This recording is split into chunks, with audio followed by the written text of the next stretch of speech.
49ers game day back in action. Jake and Dieter in a more controlled, slightly more controlled environment. Slightly. We're not behind a bunch of Giants Peanuts figurines, and it's true, and I kind of miss it. I kind of miss it already. It was really, you know how our dogs like to go to their home base. They just want to lock in. Like, I know I'm comfortable here. That's our new home base. We're weird people. Thanks for joining us. Wherever you're joining us. We're going to ask the big question today. What would be considered a success for the San Francisco 49ers in this draft? We'll go over a bit of the news and notes of the day, as we always do. And then Jake and I got some more deep cuts, those day three boys that we love so much. I watched some weird tape this morning. Just some schools that one guy we'll get to eventually. He's just a meatball. He's not very good at football. No, but it's working for some of them. He doesn't have wiggle, but he's got width, and that's what's important, right? We'll get there. At one specific position, yes. Okay, couple quick notes we want to get to here. One, Logan Ryan retires. Wow. What a illustrious 49ers career. I mean, think of all the memories we made ever since he got signed off of that Disney cruise. Nice guy. I really enjoyed talking to Logan Ryan. I will miss him in the locker room, but he played fine. He was okay. Coming off the streets, good for him. I don't know if he's fully retired. I did talk to him a bit during the season. He says that he really wants to get into the media. I don't think he'll have any problem doing that. And it's probably why he suffered through my inane questions day after day after day. So, au revoir, Logan Ryan. Eric Sauber is a tight end. He is signed. The fact that he was a tight end who was available to be signed here in the middle of April is probably a sign that you shouldn't be counting on him or not. What do you think? Just a guy. He's I think they try to get Brock Wright from the Lions. The Lions matched that offer. They said, all right. And it's funny, they gave Brock Wright the same deal that they gave that the Falcons gave Charlie Warner. Oh, that's right. So it was interesting that they did that, and they're like, we don't really want Charlie Warner back. Let's go get Eric Sauber. Yeah, I think it's just they know they need another body. Mm-hmm. I think he played with the Texans last. So, familiar scheme, guy that can just theoretically play decent run blocker from the little I've seen of him. Not going to pretend to be an expert on Eric Sauber. No. But I expect them to target a tight end in this draft. Maybe in the later rounds. I mean, maybe they think Cam Latu will turn it around. I think that would be a foolhardy errand in belief to see him do that. But a fool's errand and a foolhardy errand. Yes, fascinating. Really combo those two. Use of the lexicon. Eric Sauer, Chicago guy. He has been a scheme fit here. If you're wondering what he is, just think Tyler Kroft, and then stop thinking about that pretty immediately, because obviously flashbacks will come. No question they're going to be drafting a tight end. Well, they should be drafting a tight end. And I saw on NBC Sports Bay Area the other day some Cam Latu tire pumping. So I think they think that too. Let me put it to you this way: there are less subtle ways to get a message across if you want to get a message across. I'm down for putting messages across, by the way. I mean, I've done it before. I'll do it again. Good luck with that. Good luck with that. I do hope it works for Cam Latu. Having a hard time seeing it work for Cam Latu, but here we are. I didn't see it in the draft. Again, you were adamant that he wasn't a good pick. Like only guy I didn't like in the draft. And then we get to training camp, and it's like, oh no. First off, I didn't even show up to the first half of training camp. I was on pat leave last year, and the only reports I would get from people are, oh no, Cam Latu. That was especially from you because it was confirmation bias. Right. I'm talking third party people who never talked about Cam Latu before in their life, people who just like unsolicited.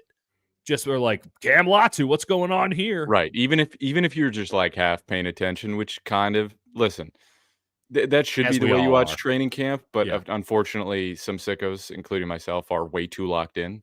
Do you still have your notes on all the one-on-one reps? I do, and I try and hide them away. I at least don't do the thing where let me just do a brief. Oh, let's do it. I know exactly. Let me brief. So what happens in training camp is, and I think this is a product of the Jimmy Trey Lance thing. That's when it really jumped. It's always happened. And our buddy Grant, I think, has been someone who's sort of shepherded this wave of like tracking all the stats, and it's sort of grown over the years, right? And I think there is something to letting people know, what the numbers are, Grant right? doesn't do anything if there isn't a market for it. Grant Right, Grant knows the landscape better than maybe anybody. He just right, doesn't let anyone onto it because that would give away his advantage. right. But what happens is you've got, tracking like completion percentages in camp that doesn't include like, oh, this was like a red zone period and this Oh guy yeah. got 4 snaps here. And it's these, they were trying something. They were running like either the same play or they were Yeah. just trying once. But like it doesn't include scheme or all of the things that this isn't like a Sometimes serious. they practice football and Right, it's not all scrimmaging. Yeah, no, I'm right. with you. And as someone who Yeah, does sports talk radio, I love it. I love it so much that these people are like, he was 13 of 27 in training camp yesterday. And it's just right. like, Oh, and we'll include and when a guy has like a is clearly like would have been sacked, then we'll have yes, this lovely thing where someone would have been sacked. It's like a 7-second play, and then he'll throw it downfield, and they'll be like, "He had a touchdown." It's like he was sacked no, in real life, like immediately, but the play continues. That happened with Sam Darnold a few times. so many times. And so, as we get to training camp in a few months down the line, I would just caution you all. I try and do it where I include the context of this happened. I get really detailed and way too granular in it. Mhm. But the actual just numbers don't. It's not helpful. It's not productive. I gave up on that a while back. One, because you would miss one rep, you were on the wrong Right. side of the field. Like you just couldn't even get. You're like, oh, I And got to get also, over there. yeah, Then you're the asshole, and we all know who does it. You're the asshole who is sprinting from one practice field to another so yeah. that you can. And then you're like, "Huh, what happened on the last 3 plays? You're It's like, like, oh, dude, Jordan Mason ran for a half yard. Which direction did he run in? who gives a shit? I am a deeply granular analyst. I really enjoy the numbers because I have a hard, sometimes you don't trust your own eyes. Sometimes stuff gets so muddy, and Right. numbers can muddy it up too. There's no question about that.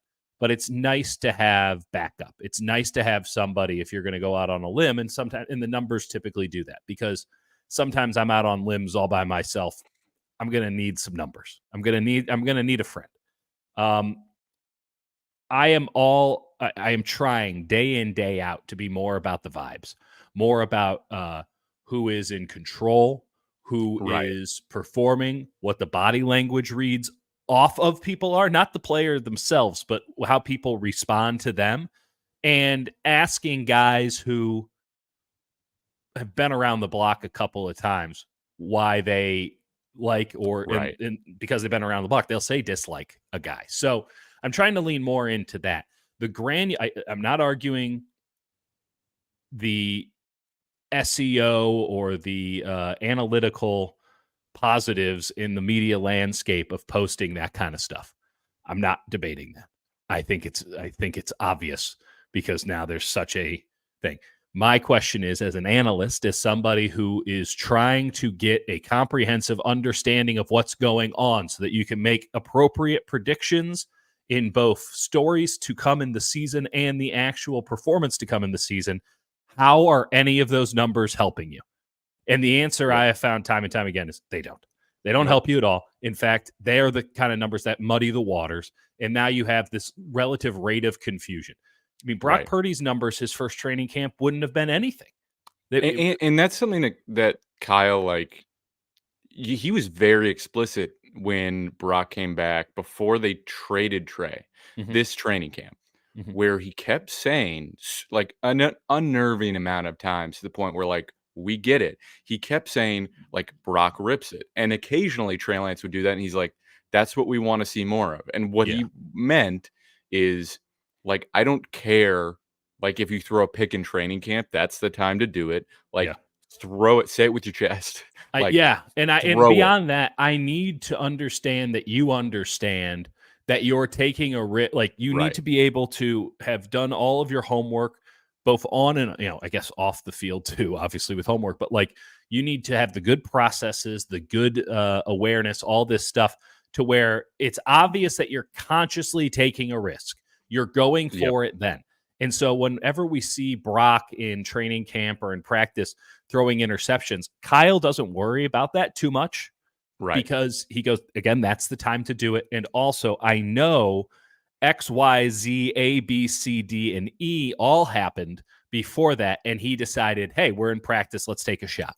Right. But I Let's had do it, this, I yeah. had that, or I didn't have this, I didn't have that. Now I have to take it. Like he can go through all that. Whereas Trey is just like grip and rip, baby.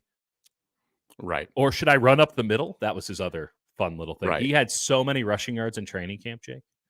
I know. And it was all like, and what's funny about those runs is like we noticed it quickly. Like he's not actually fast. Like No. he has long stride I speed that's remember decent, the very first but day side to side. Like I remember the very first day of actual training camp because it didn't look like that at rookie camp. Right. But I remember the first day of actual training camp, and they ran a bootleg where it was designed for him to actually run it.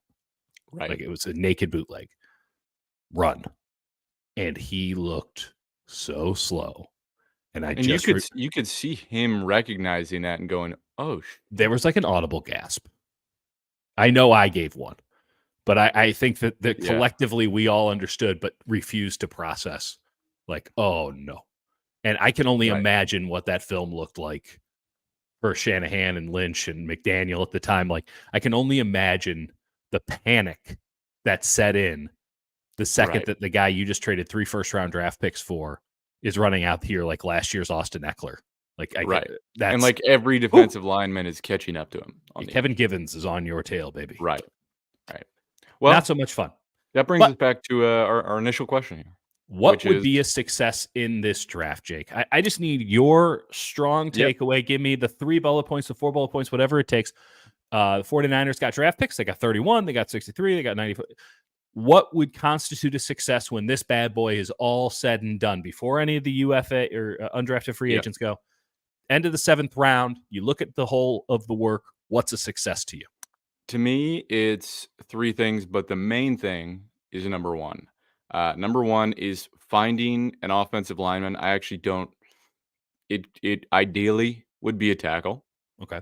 It could be a guard. It could be a center. But finding an offensive lineman who can protect Brock Purdy in the pass game and can become a starter within the first half of the season. And you think, okay, this guy's actually going to be an at least above average starter for us for the next 4 years. That, I think, would be a success for them. The biggest thing they could come out of this draft with, a guy who can play, not necessarily from day one, just because there is a learning curve, but like within the first half of the season, gets on the field and you're like, this guy can play. He's going to play for a while for us. Okay. I'll address each one of them because we agree on one to a degree. I want to get into that later. That's 1. 2, I think a corner. It could be a nickel corner. It could be a starting outside corner. I personally think Lenoir's so good in the slot, and the slot's actually really tricky to draft for. You think you know what you're looking for, and then it's all tricky to draft for, my friend. Right. It's everything in the secondary is a muddled mess where you go, is this safety a nickel? Is he a linebacker? Is this linebacker a safety? You know, you're just making these guesses. I do love making safeties linebackers and linebacker safeties. I think if they can, I love it. The 49ers have done it. Demetrius Flannigan-Fowles used to be a safety. So Fred Warner used to be a safety. True. So I think coming out of this draft and getting a guy who can not just be like Darrell Luter, like he's going to compete in camp for this starting job, and they talk him up all year. Yeah. But like a guy who we're not doing theoretically, this guy is good. We've heard good things. Maybe can you're not just tossing somebody into the pile. You're trying to get someone who's obvious. I want a corner day 1 of training camp who I'm like, oh, this guy can play. Maybe his job to lose. Right. Okay. That would be a major success for me. And then I guess give me one more here. Last one. I wanted to say tight end, but that's sort of it's less significant. I think getting our list is the exact same. Is it?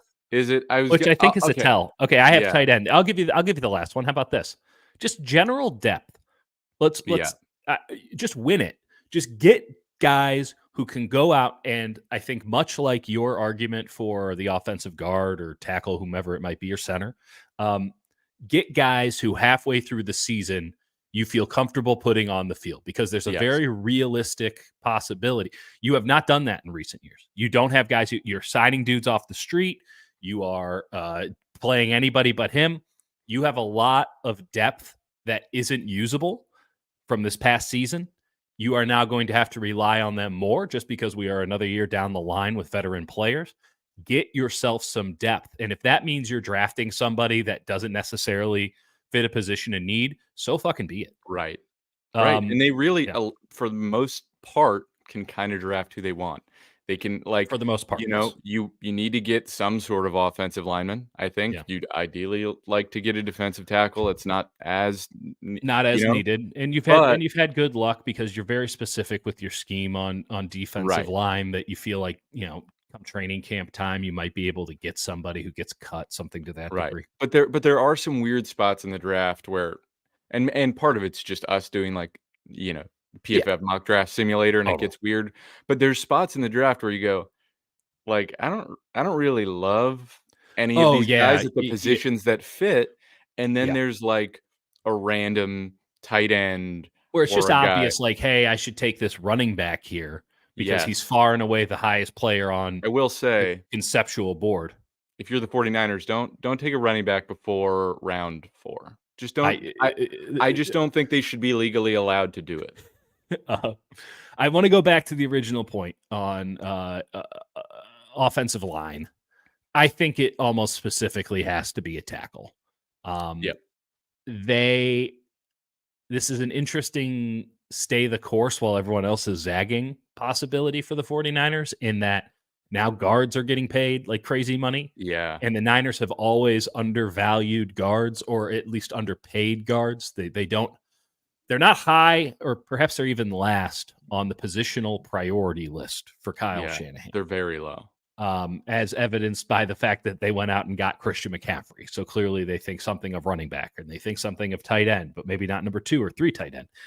Though Brock, we got this whole thing. Quarterback, obviously he's not being paid a lot, but Kyle Shanahan still values them. Maybe not as much as other teams.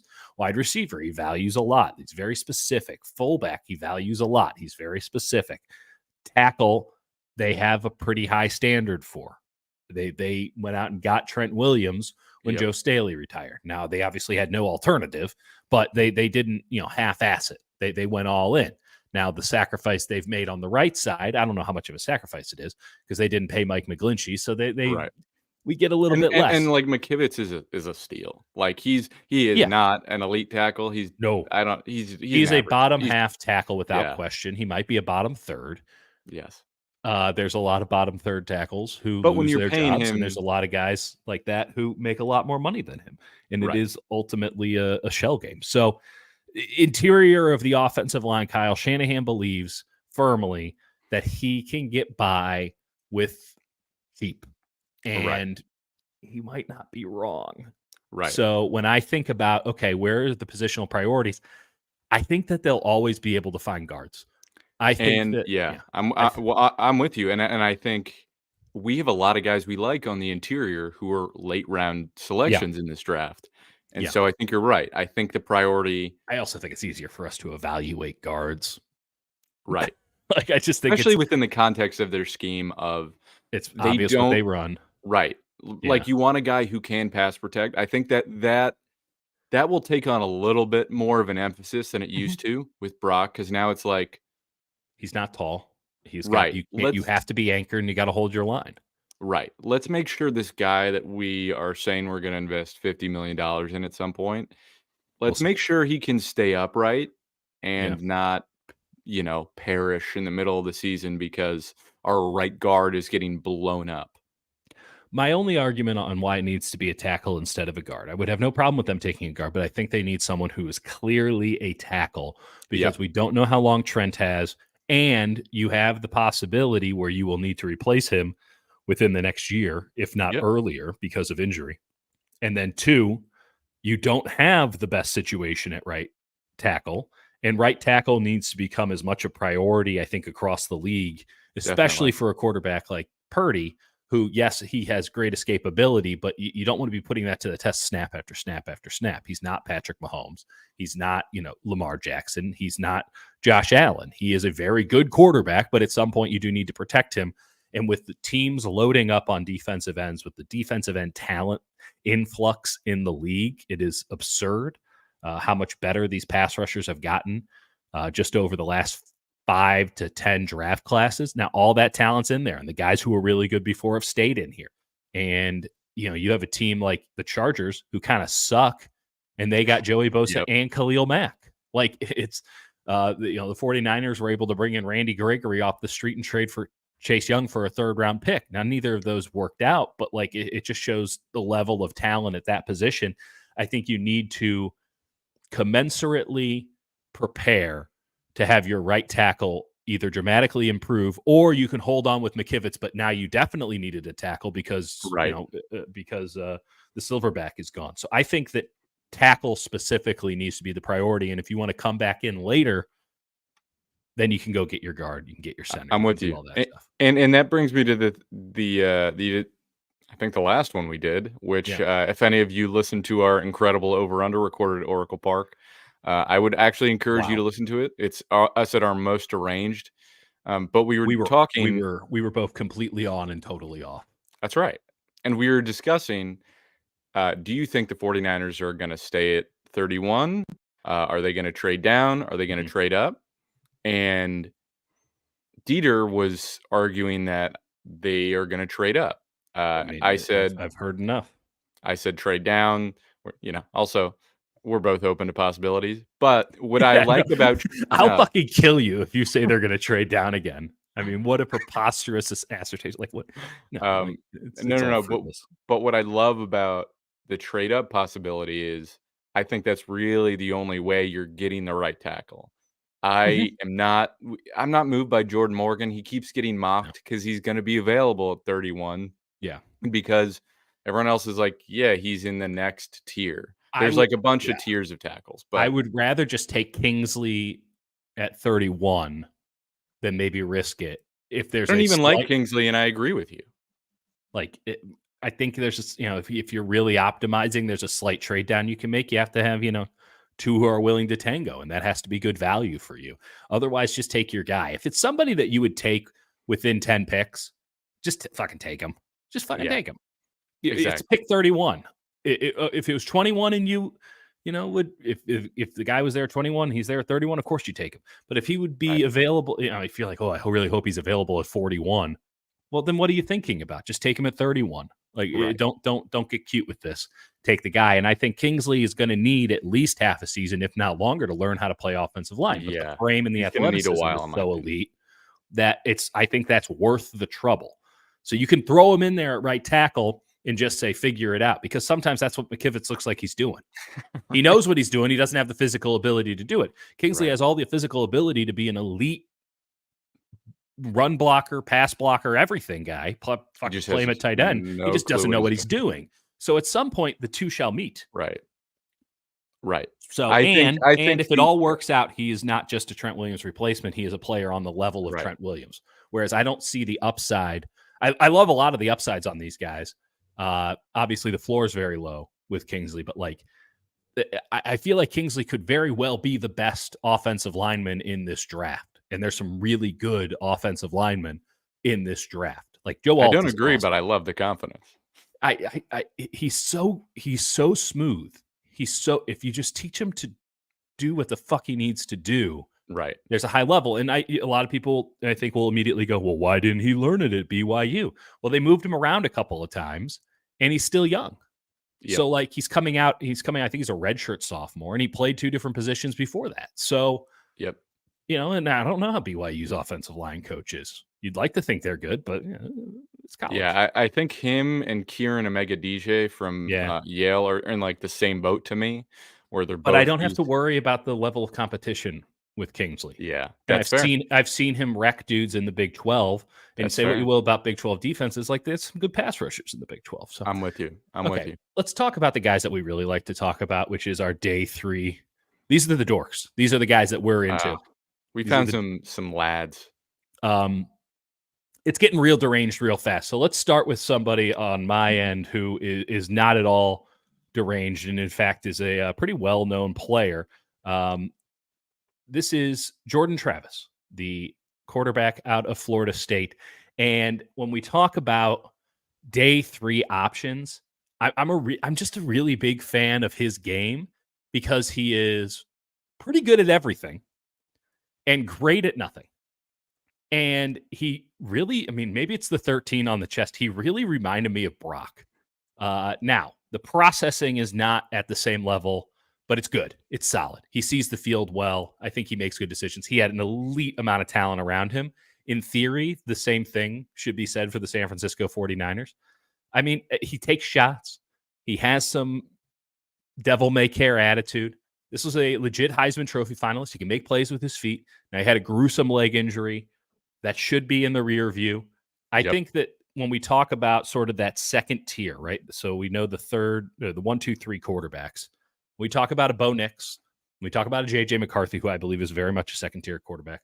When we talk about a Michael Penix, I think if Jordan Travis had stayed healthy, 1, Florida State would have competed for a national championship, and 2, he'd be very much considered in that class. Everything that I can get my hands on today, whether that just be, texting with people or, going to people I trust who publish this stuff, this is a day 3 pick. Jordan Travis is going to be there on day 3. Now, someone might fall in love with him, but I think they're going to fall in love more with the Spencer Rattler.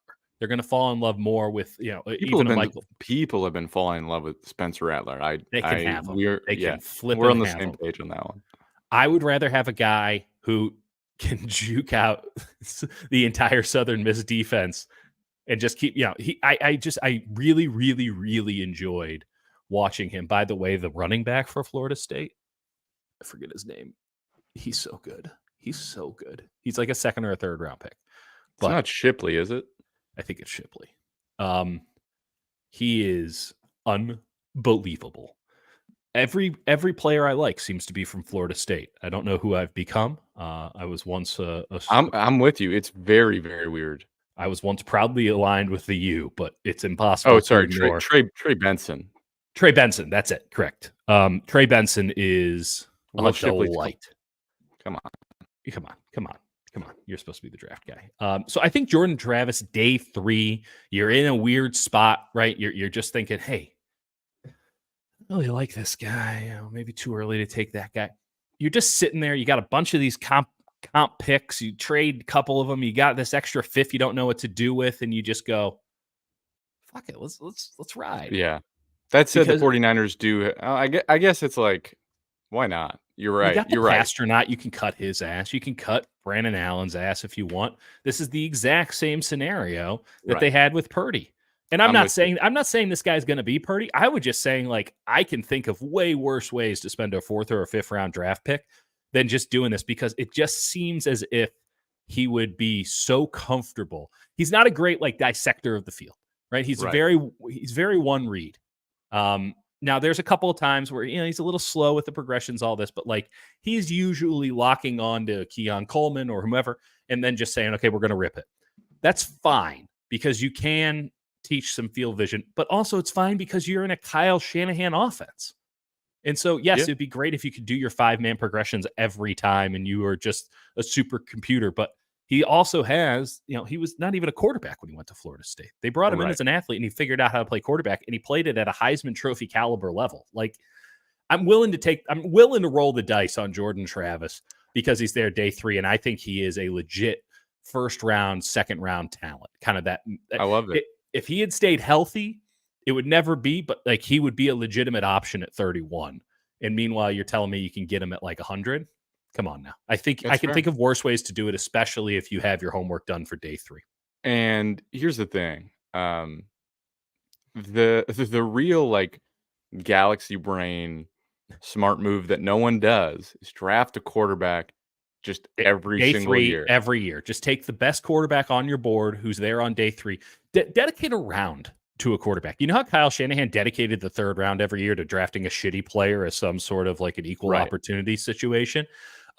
They should just do that every year. Hell, make it round 3. The fuck do I care? But pick Right. a round. You're going to lose on at least one pick every year, guaranteed. It's probably 2. Yeah, they love losing on round 3.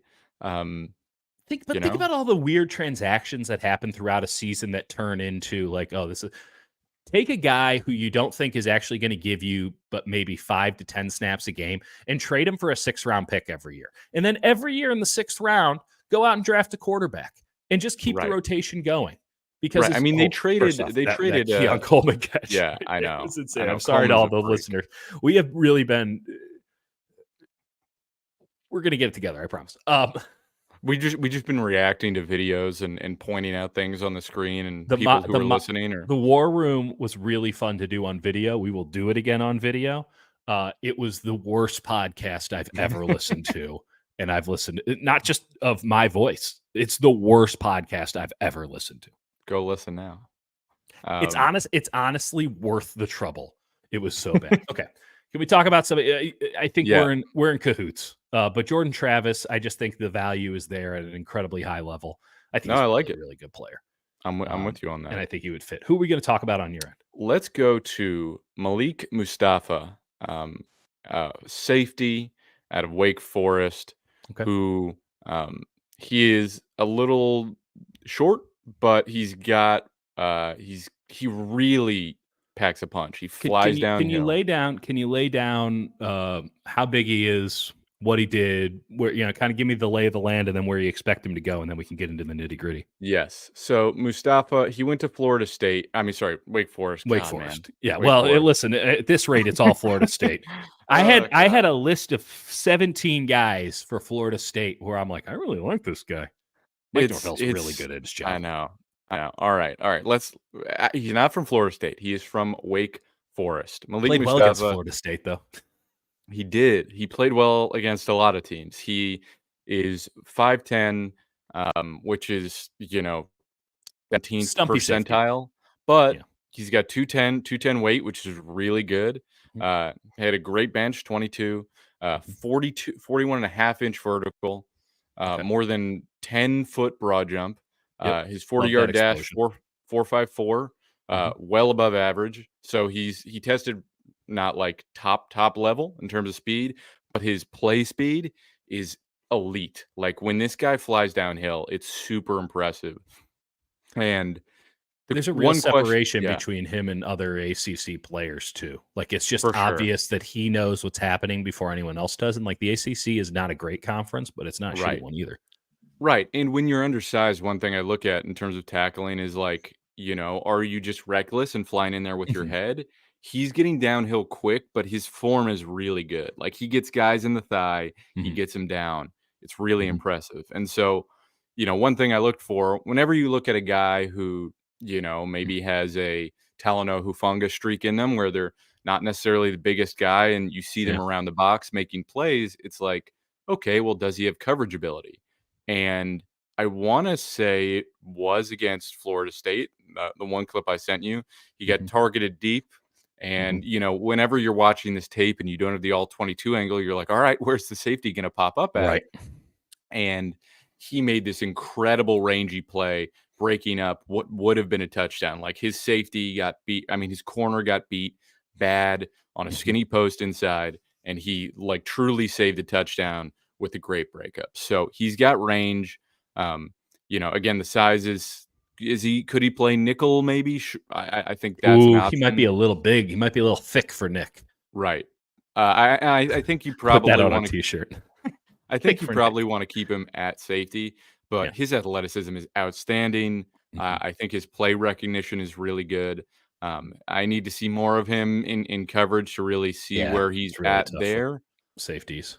But I mean, he jumps off the film. Super fun to watch, and also just an awesome name for a safety. Like you can picture Malik Mustafa. Like that's intimidation. I think every safety needs to have at some level an intimidating name.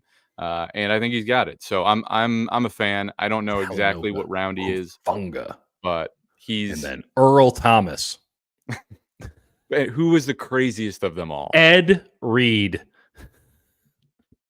Neither Yeah, crazy nor crazy name. yeah. Ed Maybe you Reed. need this. Maybe you need the simplest name. Who No, it knows? doesn't. I mean, Jair Brown is sort of a mix. And Jair Yep, is not the most common, not the least common. Brown. yep. Yeah. But I like Mustafa. Where do you think he goes? It's tough to gauge. I think he's He's round day 3 3 at the for sure.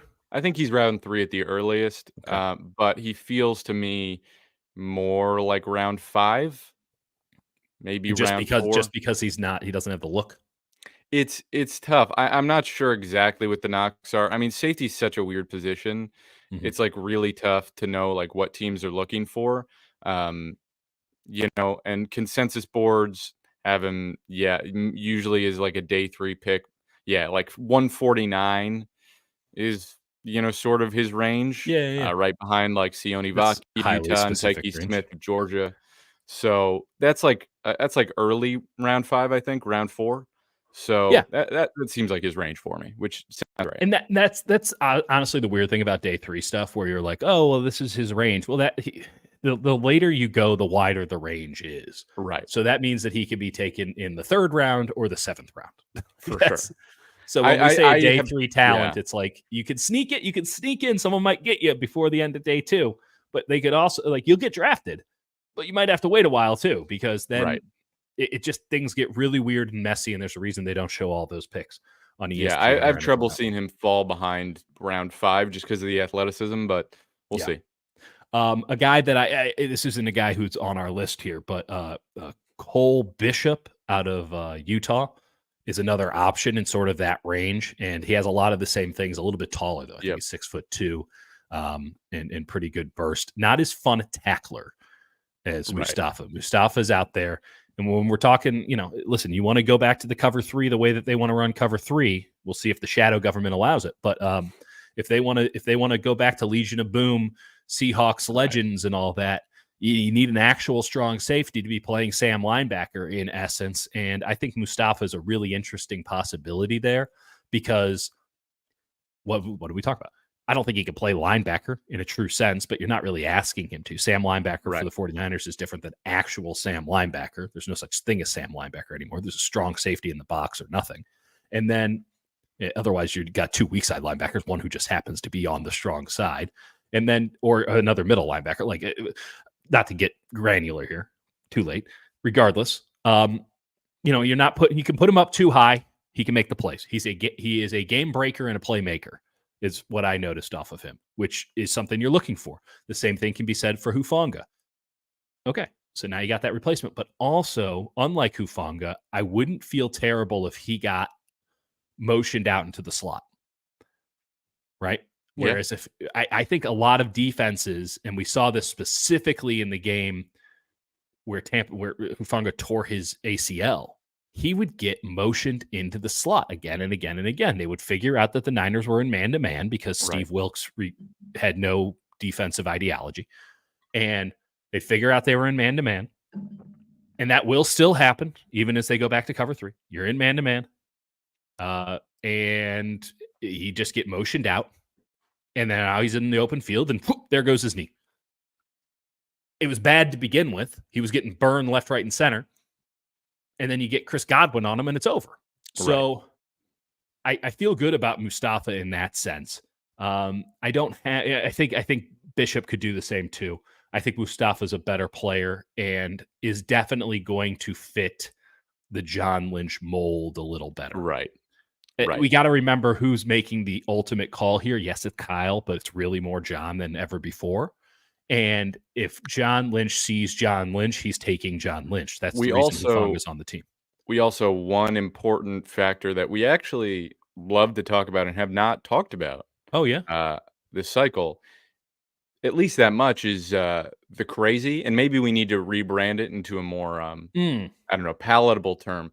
But there is an element of, especially if a guy's slightly undersized, they need to have no fear for they their bring own that wood? well-being. They Right. bring that wood.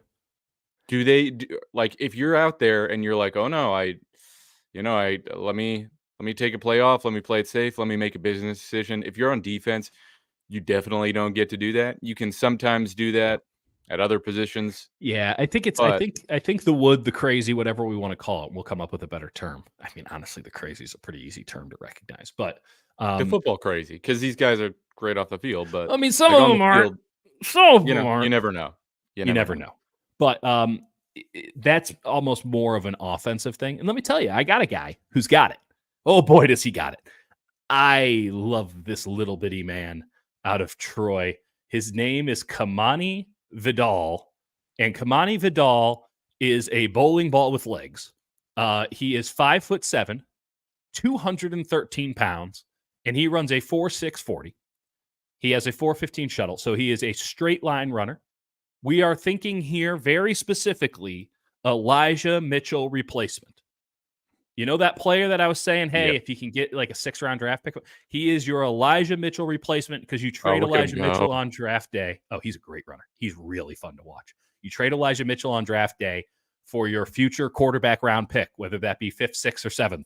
Just whenever you take your quarterback in the future, you trade Eli Mitchell for him because you don't trust Eli Mitchell anymore, clearly, and they're not going to put J.P. Mason or Jordan Mason, whatever you want to call it. And this is actually after Mitchell was productive for the last few weeks. He's a wonderful player. At least looked like himself, but his Willy contract's Wonka. about to expire. Yeah, he's Willy Wonka. He's 2 steps forward, 1 step back. Every time he'd play, immediately after he'd be on the injury report. Yep. At a certain point, how you need 2 years, 3 years of this in a row. Now they went out and they did a bold thing and got Christian McCaffrey, which was so bold because Christian McCaffrey's entire knock was he couldn't stay healthy, and now he's been nothing but healthy. And so it's like, okay, let's just run the scenario here real fast. Is Christian McCaffrey going to play 17 games this upcoming season? And the answer is no. If you're betting on that, you're fucked. If you're betting on it, I'm sorry, right. You are. Now, I'm not saying that he won't play 14 or that he won't play 50, but he is going to miss a couple of games, as we saw. He had to miss a couple of games at the end of the season, and then he wasn't himself after the fumble. Maybe that was more mental than physical, regardless, in the Super Bowl. You need a backup running back. You are not, and I think that we have talked a bunch about, hey, go and get a Christian McCaffrey type. Clearly, Kyle likes that. Now, I think Christian McCaffrey is considered a 1 of 1 in Kyle's mind. He's the only running back. So when we talk about guys who fit that sort of Shanahan mold, the guys like Elijah Mitchell, who we had identified alongside the 49ers at the time, and there was no crossover there. Sometimes we get some crossover. There was no crossover there. What is it that they like to do? One cut and go. I know they're bringing in more man scheme. I know they're doing more gap stuff. It is one cut and go. Can you get upfield? This team needs their A.J. Dillon. This team needs an Elijah Mitchell that can actually stay on the field. Let me give you some quick stats here on Vidal. If you haven't already bought in watching the highlights, he's not going to catch the ball out of the backfield very well. He should be a good run blocker, mainly because I don't know how he couldn't be. He's basically as wide as he is tall. But he ran for 1,700 yards on 297 runs last year. Okay? That's last year. 771 carries in his Troy career, 4,000 yards, 34 touchdowns. It's pretty good. He did not fumble once. He carried the ball 771 times in his college career. He ran for 1,700 yards on 297 carries last year. From his freshman year to his senior year, he did not fumble once. He is a 7th-round pick, maybe. You take him in the 6th and you never think about it again. This guy is awesome. Is he going to win you your fantasy league? Fuck no. Is he going to win you football games? Yes. You need somebody like him in November and December and January to just give McCaffrey a breather, to just run into a and I defense think they're going to do more of that this year. And get 4 fucking yards. This guy is it. Kamani Vidal goes almost to the top of my board in terms of this is a guy the Niners got to have.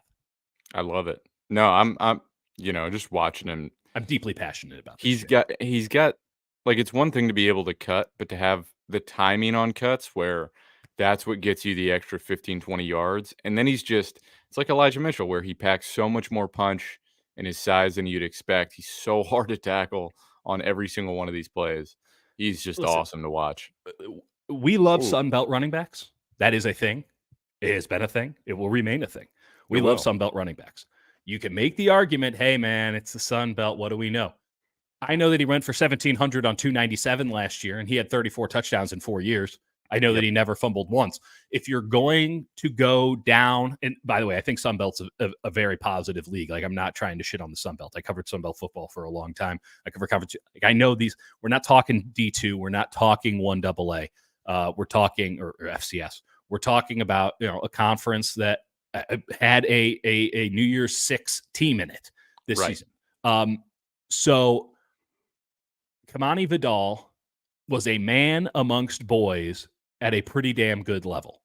I'm not asking him to run it 297 times. I'm asking him to run it 70 times next year. And I think he'll give you 5 yards on every one of those carries and break 2 of them because of the situation and because of, hey, Kamani Vidal's in. We don't have to worry about the running back right now. Pow, right in your face. I love it.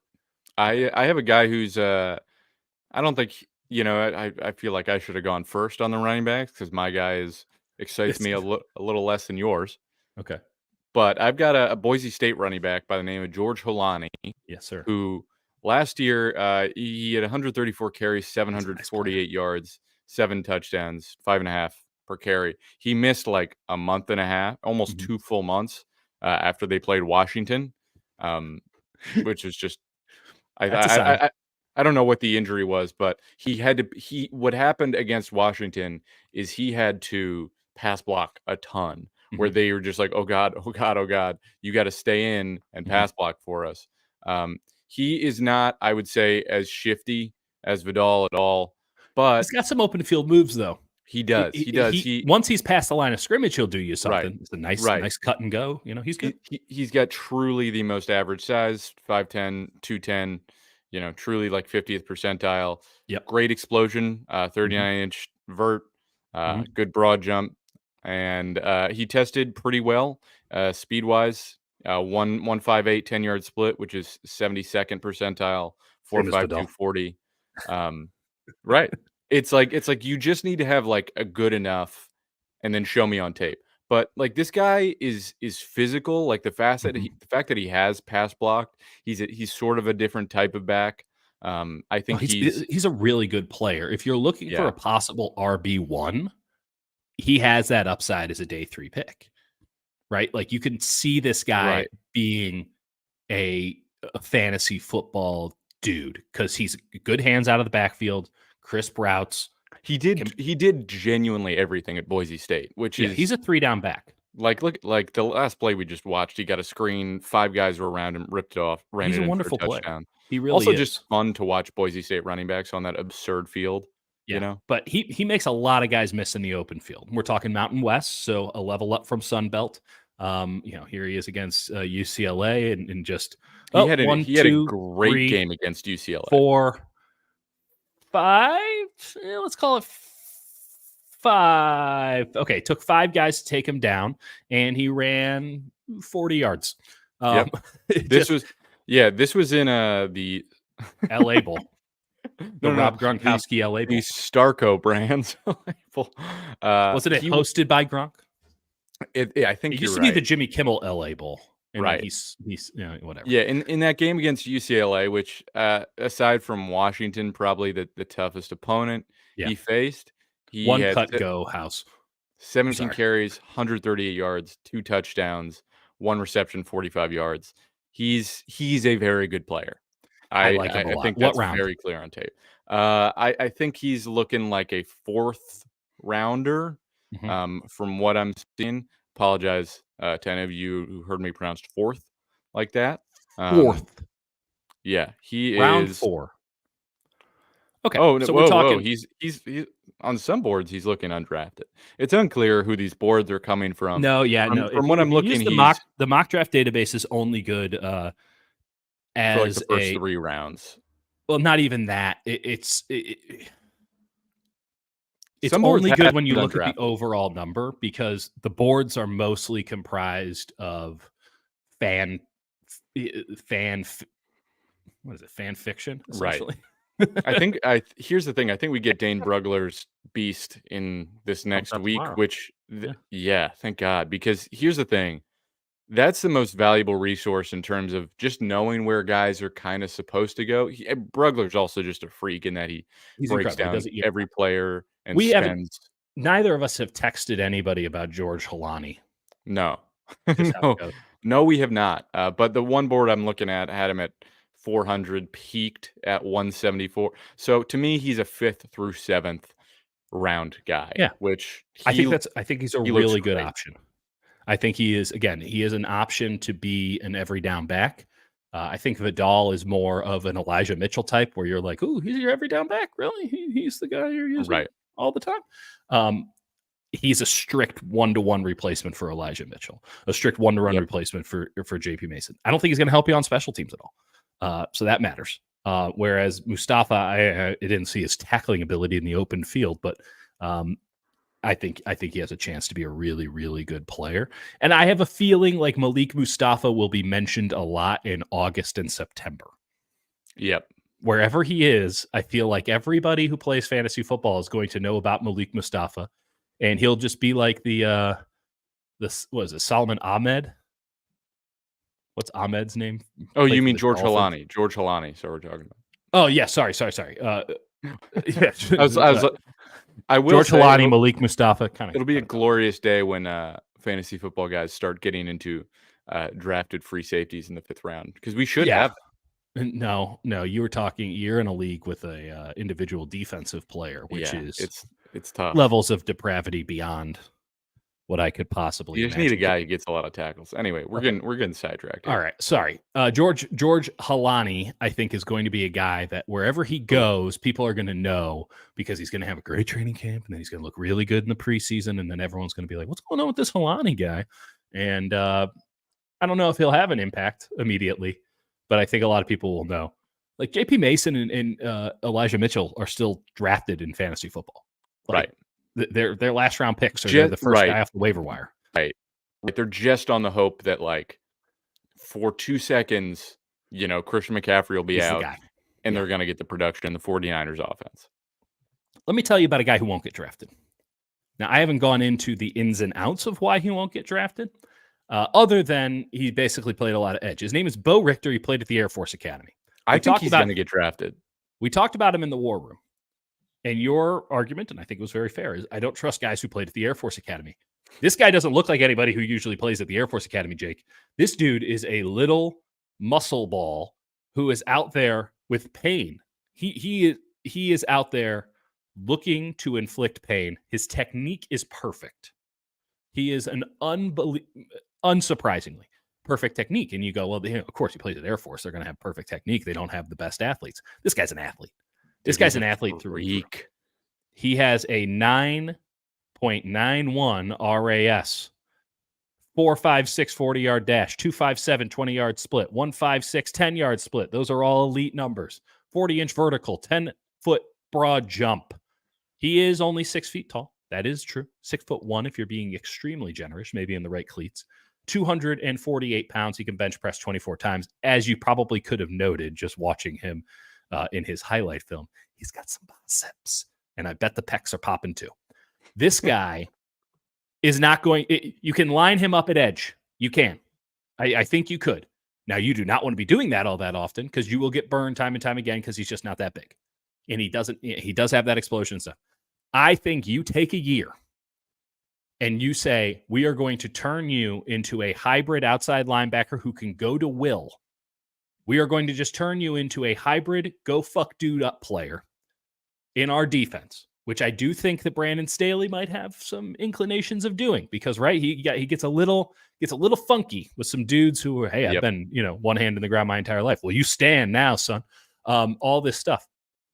I just want him involved with my team. I'm taking out the Air Force stuff. I'm taking out the, you have to presume his character and all that. I'm not talking about, having a member of the troops on your team and, standing strong. I'm talking about this guy looks like he loves playing football more than anything else on the planet. You want to talk about the crazy? I don't think it's crazy. I think this is passion. And Right. the way that he plays with this perfect technique and the ability to move his hips in the open field, I mean, he's wrecking Mountain West tackles. Like the way he moves truly looks like an elite defensive edge. That's right. Like, I think that the way he moves, you can imagine him playing actual linebacker and being really, really good at it because he has a lot of open field agility that is not necessarily recognized in some of these highlight videos. But when I dug a little bit God, deeper, he just makes there plays. there's a ton of panic in these quarterbacks' eyes who are like, "I'm playing Air Force. Oh God, what is that?" Yeah. I mean, he's rocking James Madison here. James Madison was a very good team this past season. I think that Bo Richter in the 7th round has a real chance of being just a winner for you. And if nothing else, I know this, he is going to be your best special teams player on day one. Oh yeah. You just paid George Odom $5 million, all this stuff. Fuck that. Also, Galaxy Brain thought Hmm. talking about, the special teams changes, the kickoff returns. I know If you where want to you're get funky, do any of that reverse stuff where Mhm. he's gonna be a blocker on special teams. He's a guy Uh-huh. you want blocking. Yeah. Where He's you your can up man. get into a rugby scrum, he comes out of it, goes the other way. I'm just saying. I'm just saying. I'm telling you, I bet this guy. Oh, geez, what's his name? Oh, shit. Nick Ballore. Mm, Nick Ballore played fullback. Nick Ballore played Y, kind of H back, Y tight end, played linebacker, put him at yep. edge. This guy's got some Nick Ballore in him. That's a great comp. And Nick Ballore has been in this league for like 14 flipping years now, it seems Right. like. Just floating around. But every team he's on, he plays. Every team he's on, he's never going to win you a fantasy league or anything. But like, I bet this guy could play. I bet this guy could play fullback. I Oh, bet this for guy sure. could play tight end. I bet this And guy could line up on the edge. You go 5 wide on the or five across on the front again. I want him in there. I want him making stuff happen. I think he could be a middle linebacker. I think he can't Yep. play like nickel. He's too thick for the nick. But like, you have him as your strict Sam linebacker. Hey, we're going heavy. We're going true 4-3 on this one. You put him in there. That's he fun. is He can he move. is He the can cover. perfect. Yeah. No, dude, he's the perfect when this next NCAA game comes out and Oh my we're just God. gonna lose, we're gonna ruin our relationships and R.I.P. to my children. we're all gonna be in deep trouble with the people who love us the most because we're gonna, create these alternate realities where we're scouting and and it's gonna be really fun until it Yeah. comes to crashing to an end. But he I is have the a perfect job for athlete. you at the Right. University of Missouri. Right. He is the perfect, like, for some reason, he's just like a 3-star, even though he should be a 5-star. And you go and recruit this guy, and you're like, oh my God, I stole the best athlete in the class. I'm going to play him at every position because I'm at this small school. We're Southern Mississippi, Mhm. and this guy's Go going Eagles. to play, this guy's going to play edge rusher. He's going to Yep. play tight end, wide receiver, That's and we're right. going to run him out of the Wildcat. That's right. That's exactly right. I just want Bo Richter in at training camp just to see. Yes. Just get weird with it. And if that means I got to waste a 7th round draft pick instead of getting him as an undrafted free agent, so be it. Right. So be it. Put that pressure on the Air Force Academy to get him out of his I'm with you. obligations. All right. I love Bo Richter. And then We got finally, one guy who, let me just say, we've looked at a lot of great names, but I'm not gonna McAllen Castles. I'm not gonna lie to you here. We got to be very, very blunt. When this guy turned out to be white, I was stunned. The McAllen didn't tip you off that he was like Listen, an heir to. He went to I believe he went to Davis for a couple years, and then he transferred. What? Davis? Where the hell's Davis? UC Davis. You never been to? You Oh, never been UC out to Davis. Okay. Oh, Yes. sorry. I thought you were Yes. talking about I knew he was from the South. Right. I'm like, what? Right. UC Davis. Yeah. He went to UC Davis. I think a couple years. Fine establishment. I think he grew up in Tahoe. He actually grew up in Tahoe. Oh, okay. And then he transferred to Tennessee, where he played fullback, tight end, Mhm. and it's one thing like when you look up guys, because I kind of start tight end based on athleticism. Like I need As a well you should. floor level of athleticism, Mhm. and he's really got it. Mhm. His weight is maybe a little light. I don't care. I don't see that being a problem on tape. Well, they said He's the same thing about George Kittle. Totally. His vertical is great, 37.5 inches, great broad jump, more than 10 feet, Mhm. 40-yard dash, 4.66, I Ooh, believe. ooh. Really good 10-yard split, Look at above Snoop. average shuttle, above average cone. So he can move. But when I watch him, like he's most of the time kind of playing in a fullback role Yeah. where and he's like truly blocking. Sometimes they'd insert him up the middle. They did a lot of weird Mm, things at Tennessee because they've got interesting. Joe Milton who can they're like, Joe Milton, just go do weird stuff and huck it, Yeah. I guess. I don't know if they Um, ran an offense no, at they Tennessee. kind of didn't. But Castles, Fast break you guy. know, Fast break offense. it's chaotic watching it. But He's the Castles, Jonathan Kuminga of the Tennessee offense. Is that what's going on here? Where it's just like leaking Castles is out, just like, hey, I'm going to get like 5 dunks a game, never he did rebound. have a touchdown against Alabama on leak. So Hey, hey there now, you go. hey But now. no. He wasn't targeted all that often, I think. And most tight ends don't have great college production. He had 22 catches, 283 yards, 5 touchdowns. Like that's pretty good Mhm, at Tennessee. Like mhm. that's solid. Yeah, Um, he had I pretty like him. good numbers at Davis.